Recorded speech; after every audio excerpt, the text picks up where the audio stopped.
Hello दोस्तों, तो कैसे हैं आप लोग। उम्मीद करता हूँ अच्छे होंगे। मैं भी बहुत अच्छा हूँ। तो हम लोग सीक्वेंस एंड सीरीज चैप्टर पढ़ रहे हैं, ठीक है। और पिछली क्लास में मैंने आपको क्वेश्चंस, डेफिनेशन और जनरल टर्म निकालना सिखाया था एपी की। आज हम क्वेश्चन करेंगे। देखो क्वेश्चन ये है हमारे पास में। क्वेश्चन ये है, the number of numbers lying between 100 and 500 that are divisible by 7 but not are 21। ठीक है, हमें 100 और 500 के बीच में ऐसे नंबर बताने हैं जो 7 से डिविजिबल हों लेकिन 21 से ना हो। तो हम क्या करेंगे, पहले 100 से 500 के बीच में टोटल नंबर निकालेंगे जो 7 से डिविजिबल हैं, ठीक है। उसके बाद में 21 से डिविजिबल वाले। फिर हम क्या करेंगे, हमें रिक्वायर्ड क्या, केवल 7 से डिविजिबल। तो हम क्या करेंगे, 21 वाले माइनस कर देंगे, सिंपल, ठीक है। तो क्वेश्चन तो समझ में आ गया कि हम क्या करने वाले हैं। अब देखो, जैसे मान लो आपको निकालना है कि 100 और 500 के बीच में पहला ऐसा कौन सा नंबर होगा जो 7 से डिविजिबल होगा, ठीक है। जैसे कोई बहुत बड़ा नंबर हो, जैसे यहाँ पर मान लो 49 होता, हमें एकदम से अंदाज़ा नहीं लगा मिलता कि भाई 100 से और 500 के बीच में पहला ऐसा नंबर कौन सा होगा जो मान लो 49 से डिविजिबल होगा, सपोज़, ठीक है। तो उसके लिए हमें क्या करना होता है, मान लो आपको यहाँ पर निकालना है आपको कि 100 और 500 के बीच में पहला ऐसा कौन सा नंबर होगा जो 7 से डिविजिबल होगा, ठीक। वैसे तो आप डायरेक्ट सोच सकते हैं कि 105 होगा, ठीक है। 105 जो है 7 से डिविजिबल है। अब आप इसमें क्या करिए, 7 को ऐड करते हुए चले जाइए।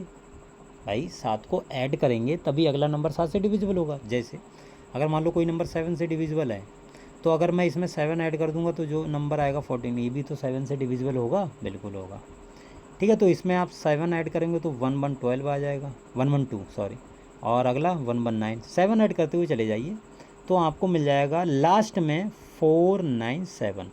अब आपको कभी भी निकालना हो कि पहला और आखिरी नंबर अगर आपको अंदाज़ा नहीं लगा मिल रहा कि भाई कैसे निकालते हैं, तो इसके लिए एक मेथड है, उसको समझ लीजिए। देखिए मेथड ये है कि मान लो मुझे पहला नंबर ढूंढना है 100 और 500 के बीच में जो 7 से डिविजिबल हो।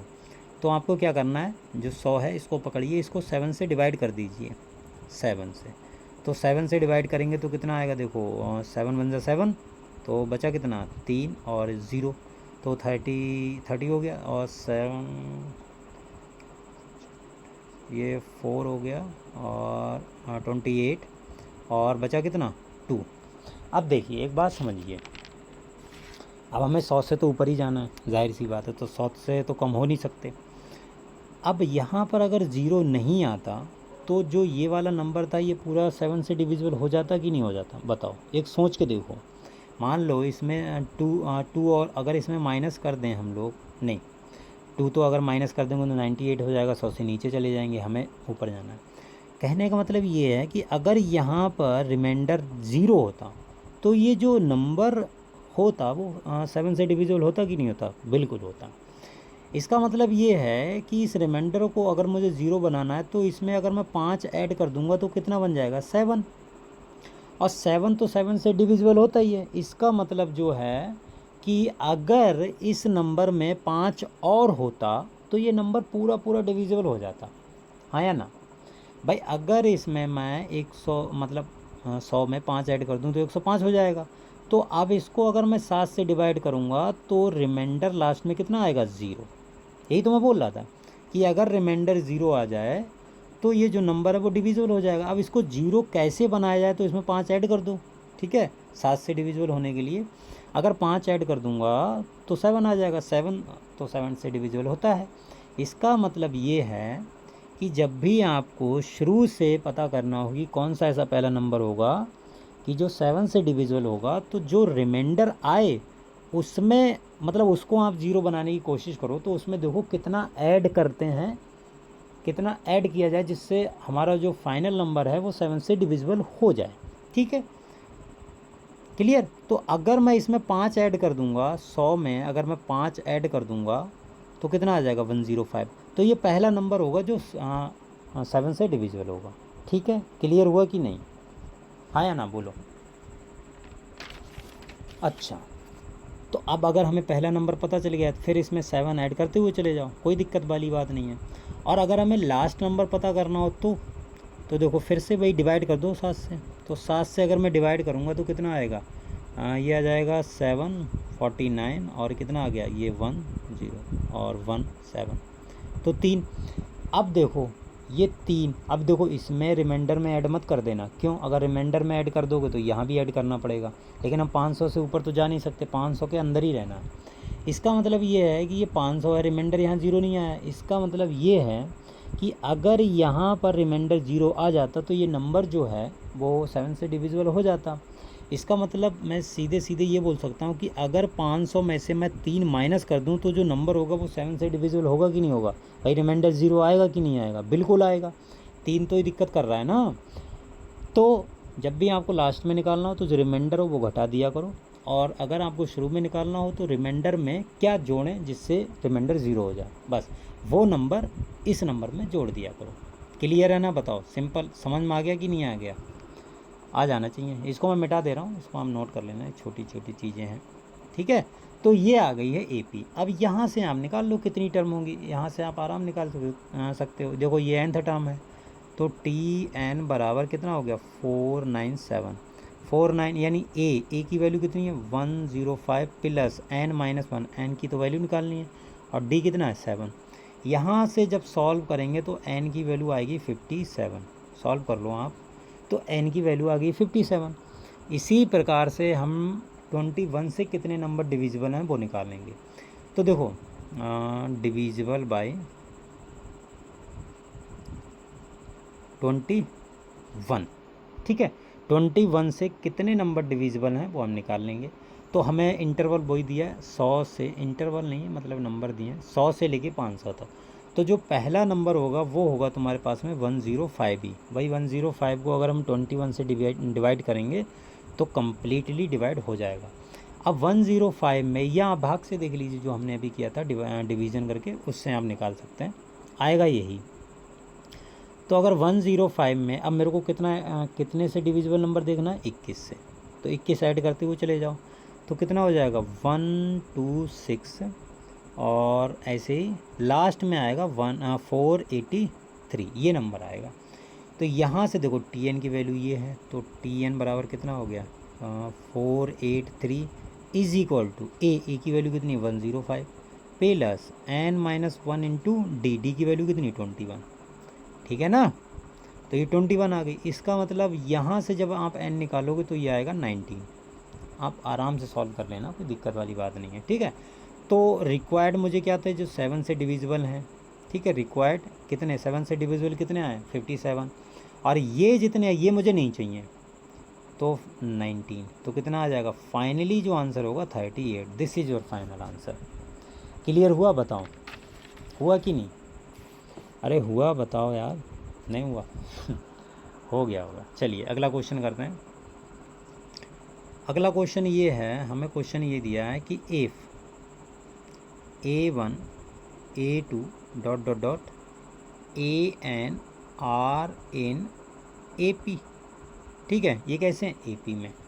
अच्छा, अगर ये AP में हैं और दिया AI is greater than 0 for all I, ठीक है, देन हमसे पूछा है कि आप 1√A1 plus √A2 plus 1/√A2 plus √A3 और dot dot dot plus 1/√AN-1 plus √AN, ठीक है।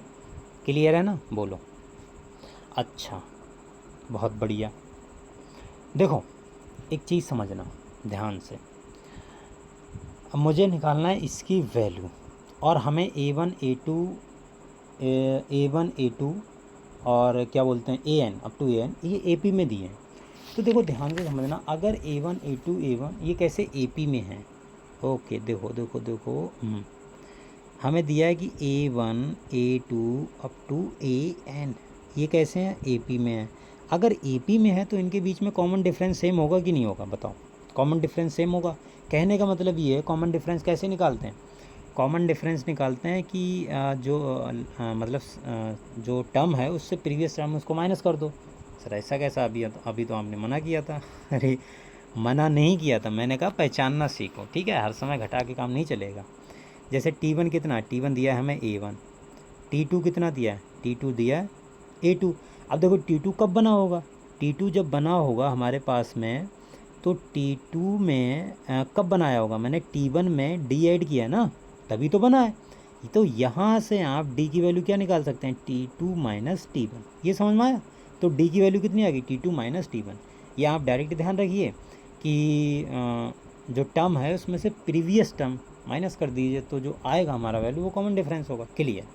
अब ये जो टर्म दिए हैं हमें भाई, first term A1, second term A2 और nth टर्म कितनी है, लास्ट टर्म या nth टर्म, यहाँ पर nth टर्म कितनी है, an। तो ये हमें AP में दिया है। इसका मतलब मैं यहाँ से ये लिख सकता हूँ कि A2 माइनस A1 बराबर D होगा, आया ना। और A3 माइनस A2 है ये, A3 माइनस A2 ये भी कितना होगा, D होगा। सीधी सी बात है। और ये आपस में सभी बराबर होंगे भाई, D की वैल्यू तो सेम है, तो ये भी बराबर होंगे। तो यहाँ से ऐसे मैं लिख सकता हूँ डायरेक्टली, और लास्ट में मैं लिख सकता हूँ कि an माइनस an-1 भाई, इससे एक कम क्या होगी, n-1, ये भी तुम्हारी D के ही बराबर आएगी। क्लियर। अच्छा, अगर ये चीज़ समझ में आ गई है तो इसको ध्यान से देखिए। ये दिया है तुम्हें √A1 प्लस √A2, ठीक है, plus 1/√A2 plus √A3 plus dot dot dot plus 1/√an-1 plus √an, ठीक है। अगर मैं इसमें रैशनलाइजेशन कर दूं तो देखो मुझे कुछ बेनिफिट मिलेगा।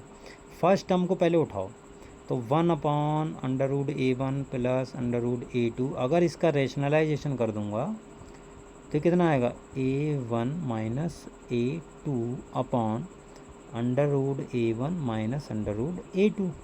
ऊपर क्या बन गया, √A1 माइनस √A2, और नीचे क्या बन जाएगा, इसका स्क्वायर माइनस इसका स्क्वायर, तो A1 माइनस A2। ये चीज़ समझ में आई कि नहीं, बोलो सही बात है कि नहीं। तो फर्स्ट टर्म को जब हमने सॉल्व किया तो इस तरीके से आ जाएगी। इसी प्रकार से मैं बाकी टर्म को सॉल्व कर सकता हूँ। तो मैं यहाँ से सिमिलरली लिख सकता हूँ कि जो फर्स्ट टर्म आएगी वो आएगी √A1 माइनस A2, और नीचे क्या आ जाएगा, इन दोनों को घटा दो, वही तो आ रहा है, देखो यही तो आया, प्लस इधर कितना आएगा, A2 माइनस A3, और नीचे कितना आ जाएगा, A2 माइनस A3। ऊपर रूट है, नीचे नहीं है, बस इतना ही है। और इधर क्या आ जाएगा, √A3 माइनस √A4, और नीचे A3 माइनस A4। क्लियर।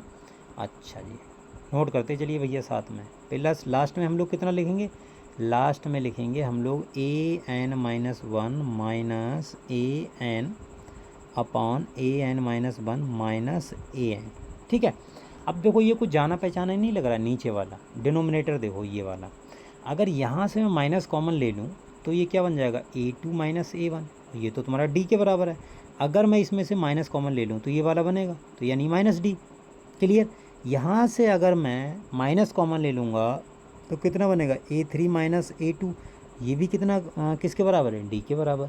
इसका मतलब ये है कि नीचे से अगर मैं माइनस कॉमन निकाल लूँ तो ये कितना बन रहा है, ये बन रहा है तुम्हारे पास में √A1 minus √A2 upon minus का D, बोलो, प्लस √A2 माइनस √A3, और नीचे आ जाएगा माइनस का D, plus √A3 minus √A4 upon minus का D, ठीक है। अरे यार, और plus dot dot dot plus √an-1 minus √an upon minus का D।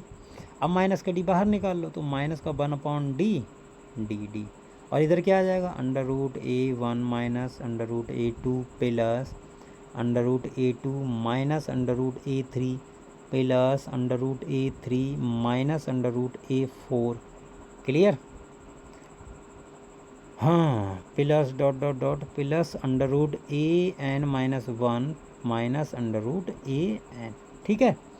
यहाँ से देखो क्या कैंसिल आउट हो रहा है, कुछ दिख रहा है, आंखों में चमक आ जानी चाहिए। देखो ये वाला इससे गया, ये वाला इससे गया, ये वाला अगले वाले से चला जाएगा, ऐसे ही करके सब उड़ते चले जाएंगे। तो लास्ट में हमको क्या मिलेगा बताओ, लास्ट में हमको कुछ बचेगा नहीं बचेगा, लास्ट में बचेगा हमारे पास में, ये भी ख़त्म हो जाएगा ना, तो लास्ट में हमारे पास में ए एन बचेगा, यानी A1 और AN। तो under root A1 minus under root AN और नीचे माइनस का D। क्लियर? ये चीज़ समझ में आ गई कि नहीं, बताओ, हाँ या ना? अब अगर मैं इसका फिर से रैशनलाइजेशन कर दूं तो भाई, अगर मैं इसका फिर से रैशनलाइजेशन कर दूं तो मुझे क्या मिलेगा? तो देखो, मुझे मिल जाएगा कि अंडर रूट A1 और प्लस अंडर रूट AN और नीचे क्या हो जाएगा?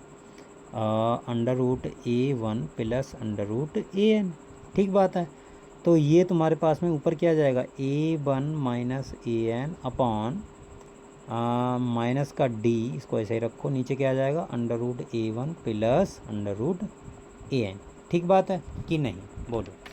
यहाँ तक कोई दिक्कत परेशानी तो नहीं है? अब देखो यहाँ पर ध्यान से समझना, अभी ख़त्म नहीं हुआ सवाल भाई, जेई का क्वेश्चन है तो लंबा तो हो गई।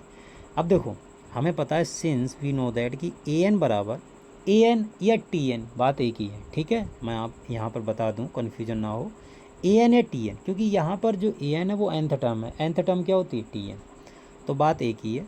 तो ये कितना होता है? A plus N minus 1 into D, यानी AN बराबर कितना लिखा हुआ है? A plus N minus 1 into D। यहाँ